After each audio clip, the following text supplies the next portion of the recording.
What's going on, FA Nation? Happy Wednesday, and welcome to another edition of the NBA DFS Live here at Fantasy Alarm. I'm James Grande, joined by my good friend Jon Impemba. John, massive, monster, huge 12-game slate we have on tap. You are the man on the playbook. How you feeling about tonight's slate, brother?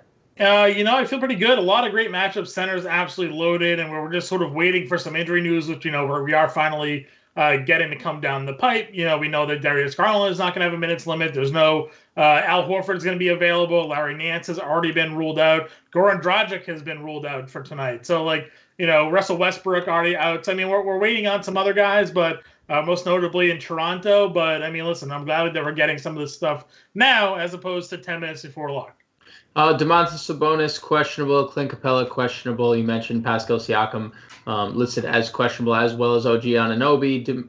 D'Angelo Russell listed questionable. Just amongst some of the names we are currently waiting on. Tyler Hero also listed questionable. Just some names we're waiting on. We just got word Al Horford is going to play, so welcome back to Big Al. But, John, 12 games. I say we break this bad boy down, huh? Yeah, let's go after it. Starting at the point guard position, as always, we have the likes of Luka Doncic, Trae Young, Steph Curry, Kyrie Irving up here at the top. Definitely an interesting spot for Luka because it's Utah, and Mike Conley, pretty good defender. How do we feel about Luka, and how do we feel, I guess, about the rest of this point guard tier? Yeah, for the most part, I feel like Luke is relatively matchup proof. He just went for 86 fantasy points against Denver the other day. We've seen him go off San Antonio at 66. He's a triple-double machine. So, sure, it's a pace down spot. It's Mike Conley, who's, definitely on the back end of his career, not necessarily the guy he was earlier on. He's fine. He's not my top spend up for this slate. I think ownership may actually even be a little bit lower on him. So if you want to go in that direction and pivot off of a Bradley Beal, where I think ownership will be, or a Giannis today, then I think you could be perfectly fine there. I really like Steph Curry's price tag going up against Minnesota. Right. They're home. We just saw this matchup the other night. He had 53 fantasy points on DraftKings. He's really been getting the three ball going of late as well. At least 5 3-pointers in 3 straight games made there. Minnesota, not a great defensive team. It was a blowout in that game, and yet he still played 34 minutes. They really kind of came through and broke away at the end of that one. We are waiting on the D'Angelo Russell news here. If Russell ends up being active, then maybe that game stays a little bit more competitive, and we get a better game possibly out of Steph there as well. So I like Luka, I like Steph. Those two guys certainly at the top make a lot of sense. And then of course you have Kyrie, who is showing really no signs of James Harden being there impacting him, and he gets a really good matchup against Trae Young in Atlanta. Let's shift our focus to the mid tier here at point guard, where DeLon Wright coming off a massive performance his last time out, as did Kemba Walker, and just in 23 minutes, I believe, Kemba put up 40 fantasy points. And then Chris Paul playing without Devin Booker. Kind of break down this tier because I think it's interesting, and I feel like it kind of will go overlooked here on this slate. Yeah, no, listen, I like Chris Paul without Booker. You look at the last couple of games for him, and he's been very productive, being a little bit more offensive forward. With Booker out, he's having to take some more shots. Now, those games against Denver, there was some overtime in there as well. So, he did have the benefit of the extra minutes. But, in 4 of the last 6 games, double-digit assist totals. He got in with the steals there as well. This is a good matchup, in my opinion, against the Thunder. We do like attacking OKC where we can. And the Suns play very slow, so most opponents for them is going to also be a pace-up spot. So, you also get maybe a little bit of a revenge game here also for Paul. So I'm liking this spot for him. Kemba Walker, yeah, again, we like going after San Antonio with the opposing guards. I definitely know that with Tatum and Brown both active, it's going to take a little bit away from what his upside can be. But to that point, he's been very good since coming back from injury. And last year we saw him perform well, being the third, at times fourth wheel when Hayward was available. So, I don't really mind going there also. He's a better price for me over on DraftKings and FanDuel, but those two guys definitely stand out in the mid-tier. And finally, at the value section here at point guard, I don't understand why nobody will play TJ McConnell, but he continues to excel. And then Darius Garland, I think, is quite the interesting tournament play here, especially if we're going to get him at just 1% ownership over on FanDuel. Yeah, the Garland thing is the one that stands out. You mentioned the game that they had against Detroit earlier this year. Granted, overtime game in that one, played 44 minutes, so take that for what it's worth. But 53 fantasy points in that game. And this year, when he's been on the floor early in the season, he was very, very productive. So if he's going to have no minutes limit now, I think we're we can really see the best of him. I haven't seen, James, I'm not sure if you have seen a starting lineup come out for them yet. He had been coming off the bench these last couple of games. If he comes off the bench again, that means he could be paired up against a Derrick Rose, who's returning tonight, which I think is a fantastic matchup. Either way, even if he's in the starting lineup playing next to Colin Sexton, I think there's a lot of upside for him. And the DraftKings price of $4,600 on a big slate like this is that salary relief that we're kind of looking for. Right. Let's shift our focus over to shooting guard, where it's kind of clear cut up at the top. Are you interested in spending up on Bradley Beal, or are you going in a different direction? Because something that you brought up to me before we hopped on air, New Orleans is playing dreadfully slow, and Washington's number one in pace. So definitely something to consider before pulling the trigger on Beal, right? Yeah, listen, Beal is going to get his shots, regardless. They're just lacking so much offensive sort of depth around him with no Westbrook. We know what the usage rate is. It's up around 36, 37% there. But it is. It's just they play a half-court game there in New Orleans. It's a very slow pace. The possessions are going to be down a little bit. But to that point, Washington doesn't play much defense either, so it could be just a product of them not defending, so they're getting more possessions in that manner. I'm not in on Beal. I think I'm probably against the field on that tonight because of sort of how I view that matchup. I like paying up for Giannis. Instead, I think LeBron has a really appealing matchup here against Philadelphia and Embiid on the flip side, so I don't really have exposure too much there to Bradley Beal tonight. Interesting, because it looks to me, just like scrolling through ownership percentages, we're expecting Bradley Beal to be one of the highest owned plays of the slate. And I can see why. And that doesn't surprise me because group think is no Westbrook play Beal. That's right. Just it. And it's come through. It's not that as if Bradley Beal's been a bad play this year. 45 fantasy points in 2 straight. He had 60 against Phoenix, a very slow-paced team in that game as well. He's taking almost 30 shots a night. All of the things are fine to go ahead and play Bradley Beal tonight if you want to go in that direction. I'm just not. I'm gonna fade him tonight for what I think could be a higher ceiling and some other plays and matchups. And also, some of those guys are a little bit cheaper as well, and you can fit in positional depth a little bit better at shooting guard maybe tonight over on FanDuel where you have to pick 2. Well, speaking of that depth, in the mid-tier, we have the likes of Shai Gilgeous-Alexander, Colin Sexton, Andrew Wiggins. All three pretty good, pretty solid plays, and not a lot of ownership coming their way. Would you be a little less bullish on Sexton if a Darius Garland were to enter the lineup, or do you think that they coexist pretty well and that doesn't matter to you? No, they've always coexisted pretty well. This year especially, we've seen Sexton earlier in the season, be scoring 20 actual points really on a whim. That's just what he does. And you hope that he continues to give you some of the rebounds, some of the assists, some steals that we've seen him sprinkle in more this year than in years past.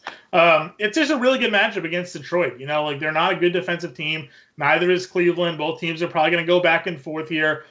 I like Andre Drummond the most out of this Cleveland group. When we get to center, but center is also super loaded. So, there's other positions where it's better to spend up or spend down on there. So if you want your exposure, I'm okay with Sexton more on DraftKings at $6,600. FanDuel, Wiggins had a really big game against his former team. You get some of the additional points, for whenever he's blocking shots like he has been of late. But even to that point, I think there's cheaper guys. Jordan Clarkson tonight. With Donovan Mitchell ruled out, I'm expecting a lot of people to be looking his way for sure tonight at his price point, especially over, what is it, on FanDuel. He's priced out at $5,300. I don't know how you avoid that. And then I like what I saw out of Jeremy Lamb. Jeremy Lamb has a little bit of a revenge game against a Charlotte team that he played for. 30 minutes the other night. He played 28 2 nights ago. If Sabonis is out, they're definitely going to need the scoring from him. But either way, I mean, if you look at what they have for their wing play, it's shooting guard, small forward. Lamb's really their best option. So whether he comes off the bench or whether he starts, I think we hope he's going to continue to see that 30-minute range, and I think he can give us some upside here. Let's shift our focus. Actually, have you seen the ownership on Jordan Clarkson, John? Do you buy that? Less than 7% over on DraftKings, less than 5% over on FanDuel at $5,300. Do you buy less than 10% own Jordan Clarkson tonight on FanDuel? No, not at 53. I mean, so here's the thing, right? If we're expecting high ownership on Beal there, I doubt we're seeing a lot of double spend ups at shooting guard. So where's the second FanDuel shooting guard going? Who's that play? I guess that's what I'll be interested in. Who are they pairing Bradley Beal up with at shooting guard tonight?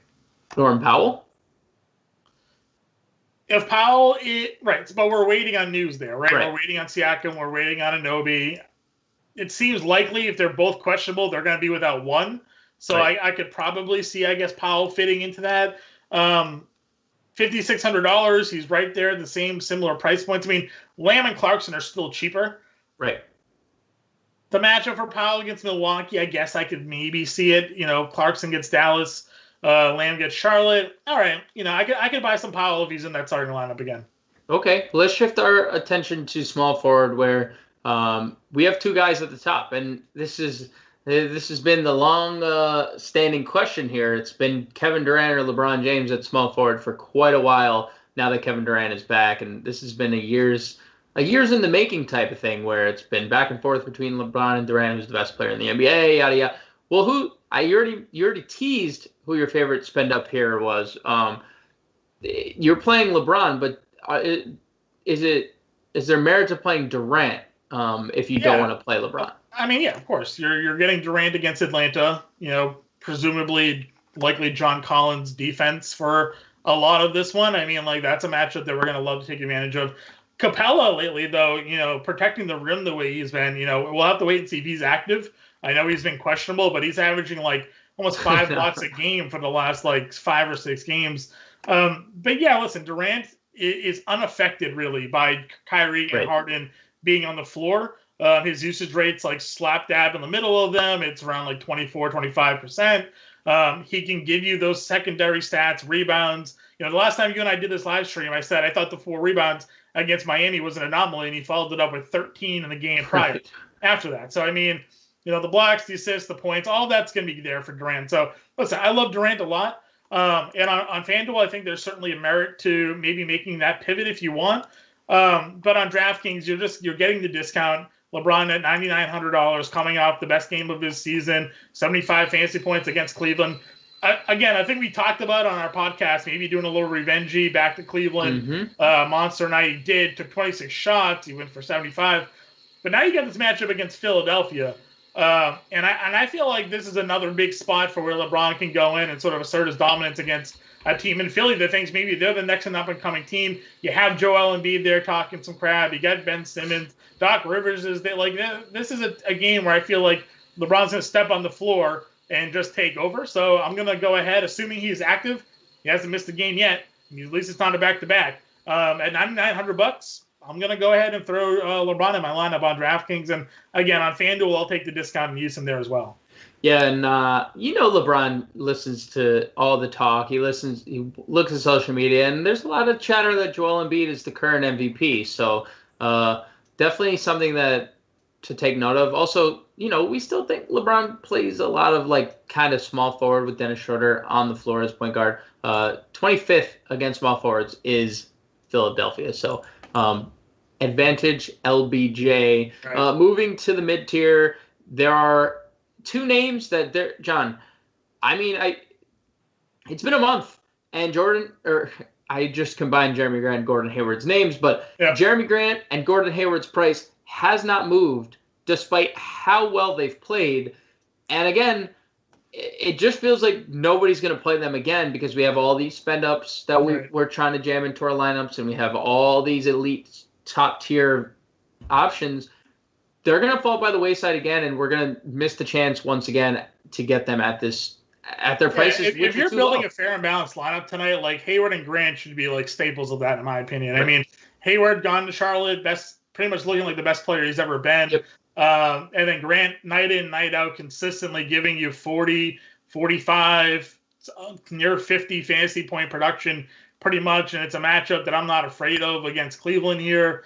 I like them both if you're not spending up like all the way at the top for Durant or LeBron. I also think there's, again, like a little bit of those narrative plays if you like it. You know, the Pacers were trying hard to trade for Gordon Hayward. There was some mutual interest there this offseason, but Hayward wanting to go back and play with the Pacers where he's sort of closer to his hometown, being from that range. And then he just decided to take the money and go to Charlotte instead. So maybe there's some sort of a thing going on there.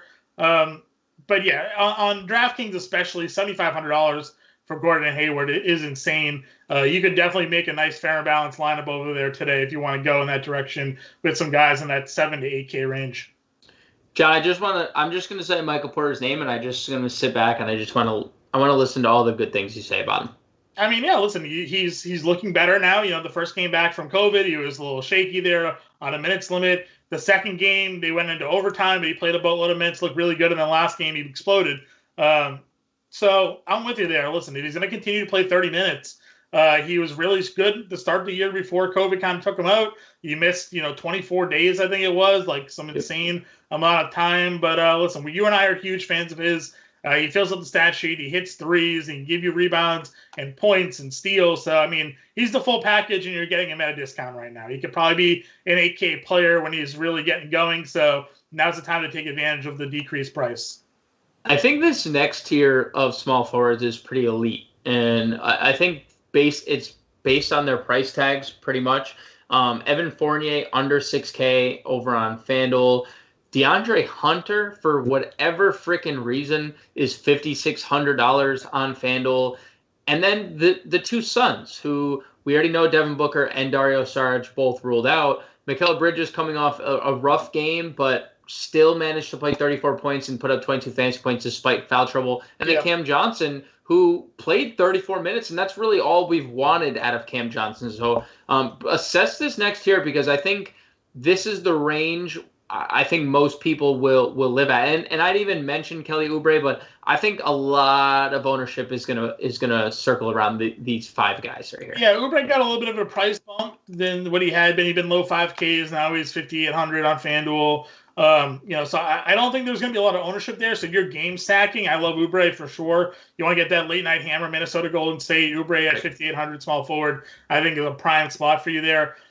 Fournier, just very under cheap, $5,900 on FanDuel. You're looking at a guy that since coming back 32, 43, 32, 34 fantasy points. He's giving you some steals. He's scoring the basketball. Acting basically as like a point forward at times as well.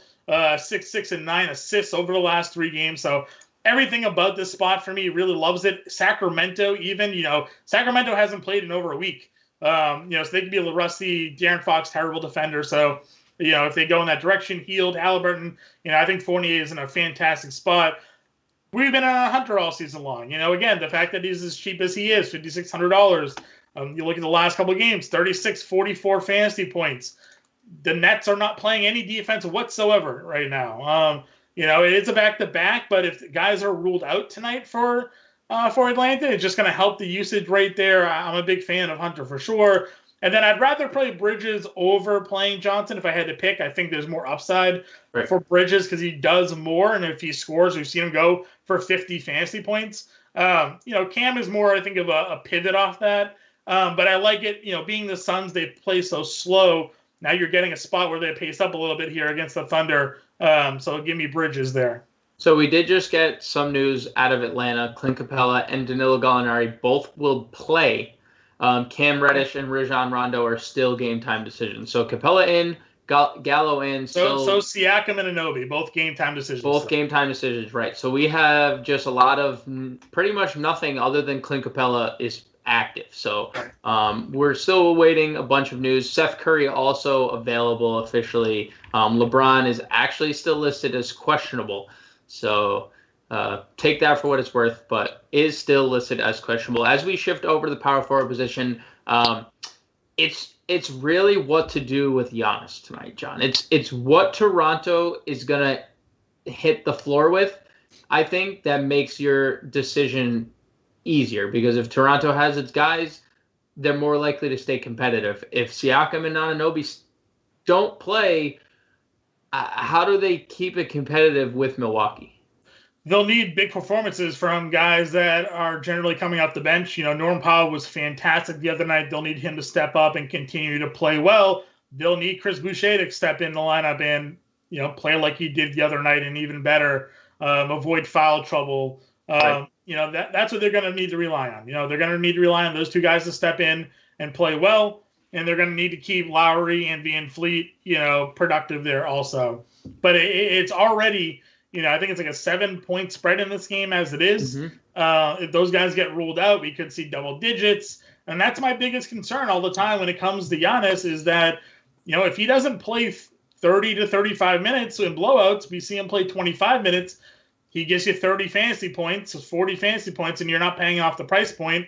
We've seen him go for 60 fantasy points in 25 minutes before. So it's not inconceivable that it's possible. But I like playing Giannis in games where we think he's going to get a full run because he can go for 70 or 80 because he gives you triple doubles with blocks and steals. Well, then let's discuss the rest of the position if we're definitely not spending on Giannis or we're undecided on Giannis on how we want to approach him. We have the likes of Jason Tatum, who played, for what it's worth, a full complement of minutes in his first game back. Probably gets a couple more if that game stayed competitive. Mm-hmm. Kristaps Porzingis here, who is not owned ever since coming back, and I still don't know why, but nobody plays this man. And then Zion Williamson, I suspect, I guess I'll wait I'll reserve my judgment on the John Collins thing, but we'll just talk about Tatum, Porzingis, Williamson here. Break down those three and who's your favorite of the bunch? Yeah, I mean, for me, Tatum is better on DraftKings at his price point. I think it's $8,600. I'm not paying what he is over on FanDuel. It's too expensive. Good for GPPs there. You look good. He's their leading scorer. Played the full minutes. Got San Antonio today. I'm for him over there in that format. Porzingis is a GPP only play for me. Didn't play well the last game, but hard to do that when Luke is going for 85 fantasy points. There's definitely potential for him to rebound from that game and come through for us. He was giving us 40, 50 fantasy points prior to that. And then Zion's just a core cash game play for me. Like in this spot here today, I think he's going to lock in for 40 fantasy points. Maybe there's a little bit more upside for him as well. We still haven't really seen what I think his potential ceiling can be, but yep. I like that Washington is really limited in their front court right now. They played something called Gill last night at power forward. So, Zion, I think is a really great cash game play.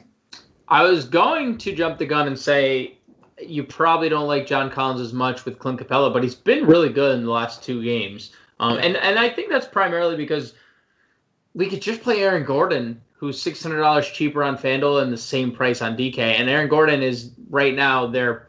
We scoffed at DraftKings moving him to that point guard spot, John. But man, doesn't it feel like he's actually playing point guard for them right now? You look at the recent games in terms of assist numbers. They're pretty impressive. The last 5 games they played 6, 10, 7, 9, 7. So yeah, it's there. He's definitely doing that. The rebounds, he's been a rebound shy of a double-double in 2 of the last 4. All the fantasy points have been there. He's scoring. So, I like it. It is up against Sacramento as well, which is a good matchup to go up against. So, I'm with you on getting Gordon for a little bit cheaper. Collins, for me, is more of a game stack play. Let's move down the list. Thoughts on our boy Marvin Bagley? The minutes have been exactly where we want them to be. No, that's what it's about. The fact that he's playing around 30 minutes a night at the moment just means that he has the potential to reach the upside that we've seen him in years past when he wasn't injured. So, we got 42 points out of him against the Pelicans a few nights back, doubles in 2 of the last 3. I'd like to see him score a little bit more, 10 points in each of the last 2 games, but he went for 20 or more in the 2 games prior to that. So a little bit more consistent scoring the basketball is giving you the rebounds that we like to see. So a good price point for him. Again, more of a GVP play if you're stacking that game. And just some value that you have on the board before we move over to center, Jared Vanderbilt and Jay Crowder. Jared Crowder figuring to be pretty popular, but it's warranted under 5K and should be back in the starting lineup. Let's finish this off at the best position on the board, John. And honestly, Sean and I talked about on the podcast last night, you don't need to go any further than Miles Turner. Like, this is a position that we should prioritize spending up at. We have Nikola Jokic, Joel Embiid, Clint Capella at the top. We have Andre Drummond, DeAndre Ayton, both in great spots. One revenge, DeAndre Ayton without Devin Booker. We have Miles Turner in arguably the spot that we've attacked the most over the last 3 or 4 years. I mean, how do you pick just one of these guys? This seems like if you're playing DraftKings tonight, you want at least 2 of them. Yeah, listen, I'm obviously Sabonis news would impact Turner greatly if he's ruled out, but Turner was playing really well with Sabonis in the lineup, and the block shots and steals have been fantastic. The fact that he's even cheaper on FanDuel, that counts more than on DraftKings, I think is a huge bonus. So I love Turner. Embiid against the Lakers, again, what was it, like 2-3 years ago? Embiid went for like 100 fantasy points against the Lakers, right? Like, he gets up for these type of games. He likes to show that he's the most dominant player in the league. He's got Anthony Davis now to go up against. And when healthy this year, he's been a dominant force. He had an 84-point fantasy game against Miami a couple weeks ago.